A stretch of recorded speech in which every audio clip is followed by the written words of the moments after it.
नमस्कार, good evening, शुभ संध्या। घड़ी में रात के 8:30 बजे और अपने वादे के अनुसार हम हाजिर हो गए आपका अपना खेल कार्यक्रम स्पोर्ट्स कैन लेकर। मैं हूं आज आपके साथ धर्मेंद्र और हमारे साथ आज मौजूद हैं वरिष्ठ खेल पत्रकार कहें या वरिष्ठ खेल विश्लेषक कहें, मलय नीरव जी। स्वागत आपका। धन्यवाद और अभिवादन श्रोताओं का। एक से एक खेलों के मैदान से खबरें, पहले ओलंपिक से, फिर पैरालंपिक से और अब बुडापेस्ट से जो खबर आ रही है, आह्लादित करने वाली खबर है, खुश करने वाली खबर है और ऐसा लगता है कि खेलों का माहौल भारत में पूरी तरह से अचानक बदल गया है। बदल रहा है, बदल गया है। और जो आपने शतरंज की बात की, तो विश्वनाथन आनंद के बाद ऐसा पहली बार है कि 2 शतरंज के खिलाड़ी, भारत के पुरुष खिलाड़ी टॉप 5 में रैंक में पहुंच चुके हैं और 2800 का जो रेटिंग मार्क है उसको पार करने वाले हैं। हम आपके साथ शतरंज पर बात करेंगे, जो टेस्ट मैच चल रहा है उस पर बात करेंगे और तमाम खेल खबरें उस पर भी चर्चा करेंगे। लेकिन पहले अब सुर्खियां। शतरंज ओलंपियाड में आज ओपन वर्ग में भारत का सामना उज्बेकिस्तान से चल रहा है। महिला वर्ग में भारतीय टीम अमेरिका से सामना कर रही है। चेन्नई में बांग्लादेश के खिलाफ पहले क्रिकेट टेस्ट मैच में भारत की पकड़ मजबूत। स्पेन में लोगानाथन धनुष ने IWF जूनियर विश्व भारोत्तोलन चैंपियनशिप में कांस्य पदक जीता और चाइना ओपन बैडमिंटन टूर्नामेंट में मालविका बंसोड की हार के साथ भारत की चुनौती समाप्त।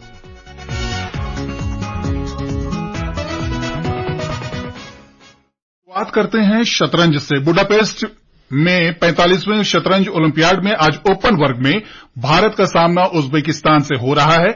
महिला वर्ग में भारतीय टीम अमेरिका के साथ खेल रही है। पहले 8 दौर के बाद ओपन वर्ग में भारतीय टीम शीर्ष पर चल रही है। सुनते हैं ये रिपोर्ट।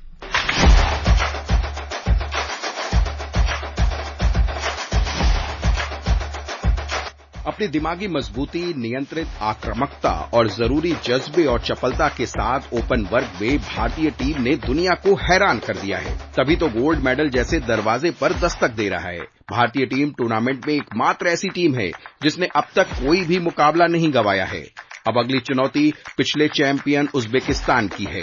अगर भारत इस मुकाबले को जीत लेता है तो फिर स्वर्ण पदक लगभग पक्का हो जाएगा। ओपन वर्ग में 8 जीत के साथ भारतीय पुरुष टीम 16 अंकों के साथ शीर्ष पर बनी हुई है। स्वर्ण पदक भारत की पहुंच में है क्योंकि भारतीय ग्रैंड मास्टर श्रीराम झा मानते हैं कि ये शतरंज ओलंपियाड में भारत की सबसे मजबूत टीम है। उज्बेकिस्तान के खिलाफ मैच कठिन है लेकिन जीत बहुत मुमकिन है। भारत के शतरंज के इतिहास में इससे स्ट्रांग टीम कभी भी ओलंपियाड खेलने के लिए नहीं गई है। टीम को देख करके लग रहा है कि इसको स्वर्ण पदक जीतने से कोई भी नहीं रोक सकता है। उज्बेकिस्तान पिछले ओलंपियाड की विनर है जो चेन्नई में हुआ था। तो मुझे लगता है कि मुकाबला तो कड़ा रहेगा लेकिन हम लोग विजेता बनेंगे आज के मुकाबले में। उधर महिला वर्ग में भारतीय टीम को कल पोलैंड के हाथों हार कर बड़ा झटका लगा। टीम को टूर्नामेंट में पहली हार मिली। हालांकि अभी भी भारतीय महिला टीम के 14 अंक हैं और वो पोलैंड और कजाकिस्तान के साथ अंक तालिका में संयुक्त रूप से शीर्ष पर है। आज अमेरिका के साथ मुकाबले में भारतीय महिलाएं फेवरेट मानी जा रही हैं। अगर टीम जीत हासिल कर लेती है तो गोल्ड मेडल उसकी पहुंच में बना रहेगा। वुमेन में भी हमारा बहुत अच्छा चांस है जीतने का और आज अमेरिका के साथ कड़ा मुकाबला रहेगा कि नहीं। अमेरिका के प्लेयर्स से हमारी रेटिंग ज्यादा है हर बोर्ड पे, तो आज का मुकाबला हम लोग जीतेंगे और वुमेन में भी हम लोग स्वर्ण पदक के प्रबल दावेदार रहेंगे। जाहिर है दोनों वर्गों में भारतीय टीम इतिहास रचने के बेहद करीब है। तो आइए हम सब भी मिलकर प्रोत्साहित करें अपनी टीम को कि इस बार वो 2 गोल्ड मेडल लेकर स्वदेश लौटे। Shashank Kumar, sports can.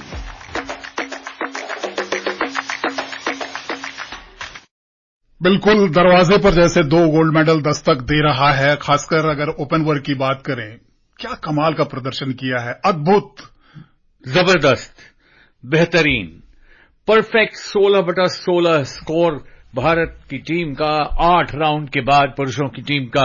ये स्कोर लाइन अपने आप बताता है कि भारतीय शतरंज की दुनिया में विश्वनाथन आनंद के बाद भी कितनी लंबी कतार है ऐसे ग्रैंड मास्टर्स की जो दुनिया में अपना दबदबा बना सकते हैं। और गुकेश के साथ साथ अर्जुन को देखिए, जिन्होंने आज तक एक भी इस ओलंपियाड में एक गेम में भी उन्होंने हार का मुंह नहीं देखा है। और जिस प्रकार से ईरान को हराया वो साधारण बात नहीं थी धर्मेंद्र, क्योंकि गुकेश के परफॉर्मेंस बोर्ड 1 पे जो थी, अर्जुन के साथ ऐसा हो गया है कि जीत और अर्जुन पर्यायवाची बन गए हैं। लगता ही नहीं है कि अर्जुन को कोई हरा सकता है।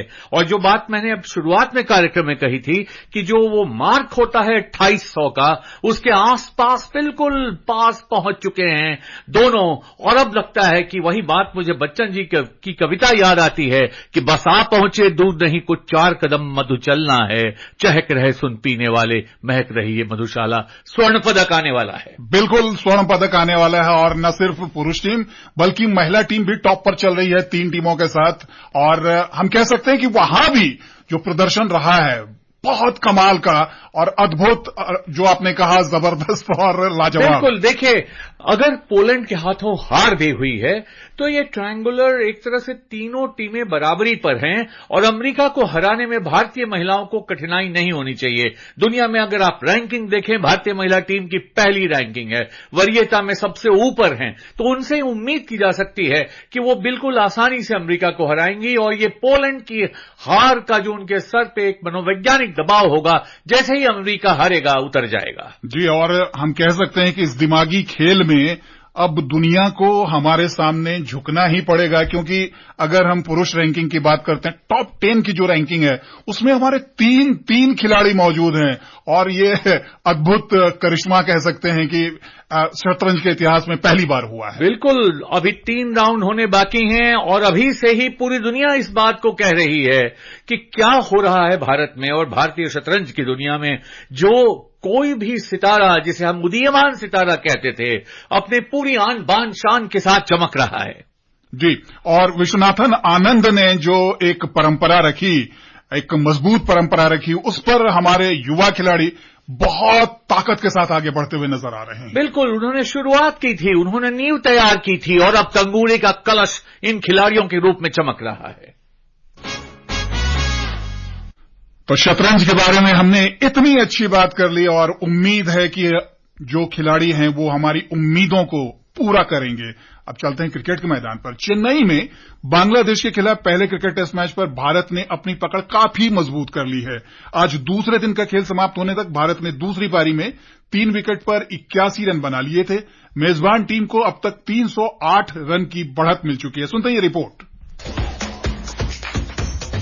चेपॉक स्टेडियम में मेहमान बांग्लादेश की टीम रोहित के रणवीरों के चंगुल से निकलने के लिए छटपटा रही है, लेकिन शिकंजा है कि और कसता जा रहा है। मैच के पहले दिन बांग्लादेशी खिलाड़ियों की मिली शुरुआती खुशी वक्त बीतने के साथ काफूर होती जा रही है और अब हार जैसे उसके सामने है। अश्विन के 113 और रविंद्र जडेजा के 86 रन की बदौलत भारत अपनी पहली पारी में 376 का बड़ा स्कोर खड़ा कर आगे रहा। अश्विन ने जडेजा के साथ अपनी साझेदारी को बेहद खास बताया। He's an exceptionally good cricketer.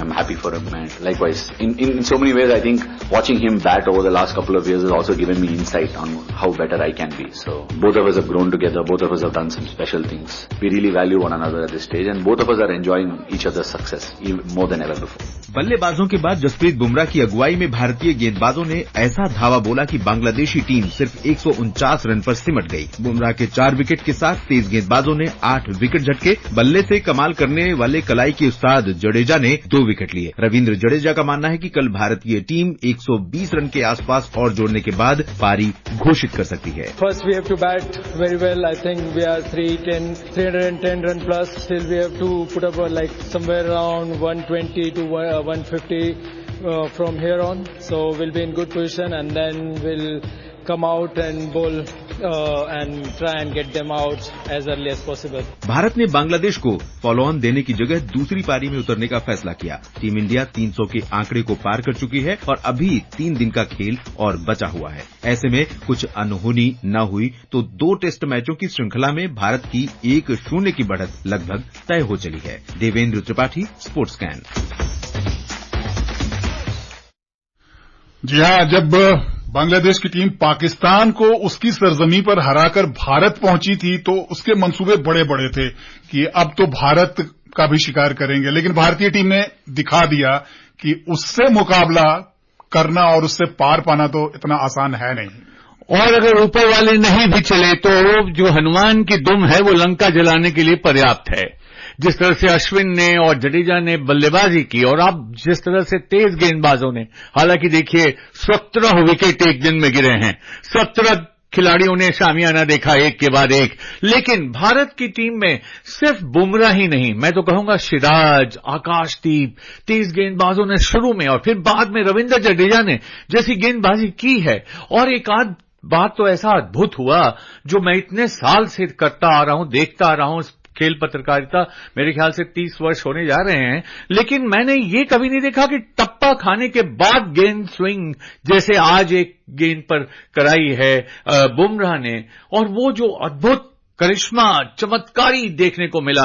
तो मुझे लगता है कि जो भारतीय टीम इस वक्त है उसमें बहुत संतुलन इस तरह से है कि अगर शुरू की 2, 3, 4 खिलाड़ी नहीं भी चले तो आपके गेंदबाज और आपके निचले क्रम के बल्लेबाज आपको मैच जिता सकते हैं, जितवा सकते हैं। और वही आज आपने देखा जो हो रहा है। बांग्लादेश की टीम खराब नहीं खेली, उन्होंने वहां खड़े रहने की कोशिश की, लेकिन एक बात और मैं जोड़ना चाहूंगा धर्मेंद्र भाई कि ऐसा नहीं था कि आज विकेट कुछ बहुत ऐसी थी जिससे कि गेंदबाजों को बहुत मदद मिल रही थी। ये गेंदबाजी का कमाल, ये जो करिश्मा है वो हाथ और बाजुओं का और उंगलियों का करिश्मा आपने देखा। इसमें पिच को आप नहीं ठहरा सकते दोषी। एक दूसरा कि विराट कोहली का जो आउट होना था वो थोड़ा खटका, क्योंकि अगर उन्होंने डीआरएस लिया होता तो एक तरह से वो बच गए होते। जी बिल्कुल सही कहा आपने, लेकिन आपने बाजुओं की बात की तो जसप्रीत बुमराह ने आज दिखा दिया कि उनकी बाजुओं में कितनी ताकत है। इंटरनेशनल क्रिकेट में उनके 400 विकेट पूरे हो गए हैं। तेज गेंदबाज के लिए इतना आसान काम होता नहीं है, और इतनी जल्दी। जिस खिलाड़ी ने सबसे तेज गति से एक दिवसीय क्रिकेट में 100 और T20 में 50 विकेट लिए थे, वो आज छठा खिलाड़ी भारत का ऐसा बना है जिसने इतने कम मैच खेलकर 400 विकेट पूरे किए हैं। और बुमराह जिनके बारे में कुछ भी कह पाना मुश्किल है, क्रिकेट के विश्लेषक भी नहीं कह पाते कि आखिर बुमराह के पास क्या क्या उनकी आर्मरी में, उनका जो अस्त्रागार है उसमें कौन कौन से अस्त्र शस्त्र है, कब वो कहां निकालेंगे, इसको बता पाना नामुमकिन है। क्रिकेट से ही जुड़ी एक और खबर। अनंतपुर में इंडिया डी के साथ दलीप ट्रॉफी क्रिकेट मैच में इंडिया बी टीम आज दूसरे दिन का खेल समाप्त होने तक पहली पारी में 6 विकेट पर 210 रन बनाने में सफल रही। उधर इंडिया सी ने इंडिया के खिलाफ 7 विकेट पर 216 रन बना लिए थे। भारोत्तोलन से खबर है। स्पेन के लियोन में भारतीय भारोत्तोलक लोगानाथन धनुष ने IWF जूनियर विश्व भारोत्तोलन चैंपियनशिप के 55 किलोग्राम वजन वर्ग में आज कांस्य पदक जीता। और अब चलते हैं बैडमिंटन के कोर्ट पर। चाइना ओपन बैडमिंटन टूर्नामेंट में मालविका बंसोड की हार के साथ भारत की चुनौती समाप्त हो गई। ग्वांगझू में क्वार्टर फाइनल में मालविका को जापान की अकाने यामागुची ने पराजित किया। सुनते ये रिपोर्ट।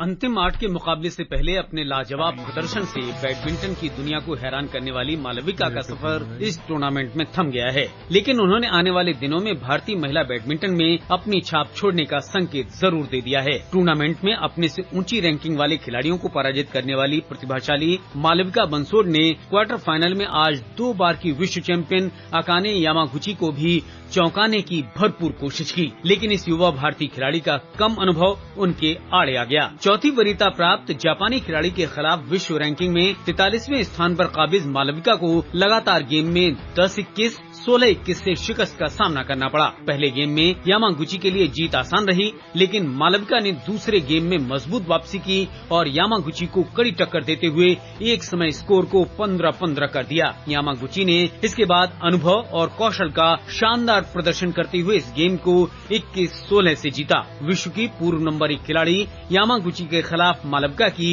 ये लगातार तीसरी हार थी। अब आशा है कि इस टूर्नामेंट का शानदार प्रदर्शन मालविका को भविष्य में और बेहतर प्रदर्शन करने के लिए प्रेरित करेगा। Mukesh Kumar, sports can.